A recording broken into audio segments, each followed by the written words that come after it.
Hey, what's up? Kumusta mo da?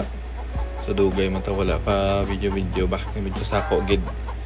So excuse me na sa manok do medyo gahod gid pero kagang project daw na biyaan ta na gid sa morning aton nga obrahon subong ah.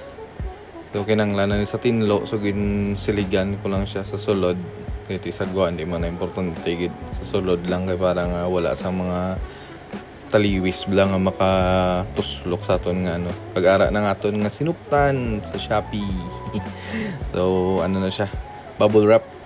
So mga bubble wrap sa Shopee mo na siya natipon ko kaya mo na siya nahimo ko nga unang layer para nga do ko protective layer man siya para sa ano sa trapal kag ano naton mga koi aton mga isda. So they're all fine, they're okay.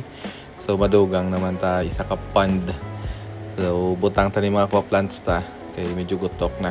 So, ari na layer ko na ang trapal.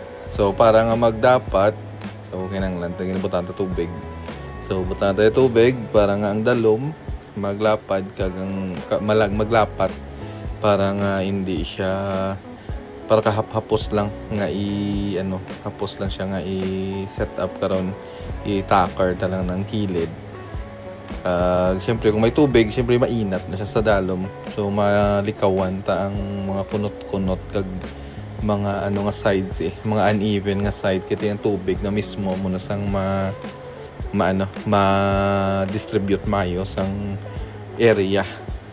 Sorry na, may tubig na and then partially na tacker ko na sa kilid. Medyo nahapon-haponan na ta, pero kaya pa niya.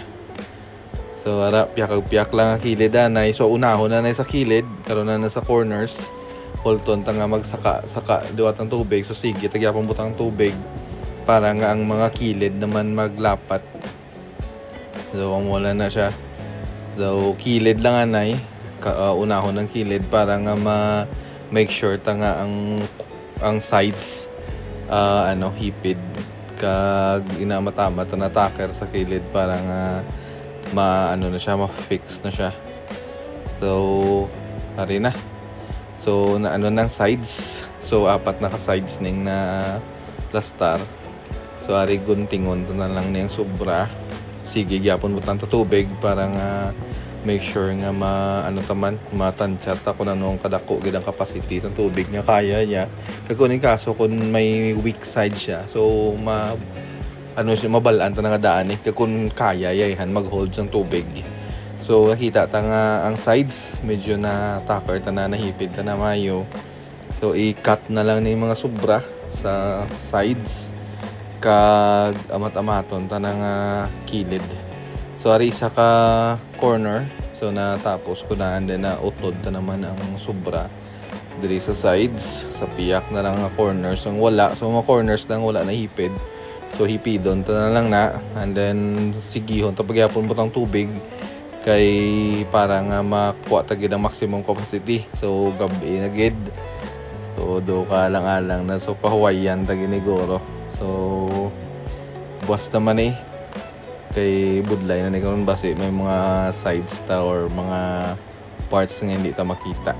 So buwas naman So ari na good morning na kiti aga na. So, ari na ta. So, napuno na siya. So, hindi na siya puno. Pero, amo na siyang capacity. So, kung butan ta tubig, amo na siya kadalom. So far, wala man sang na damage or weak side. So, happy ta kay medyo successful na itong inubra.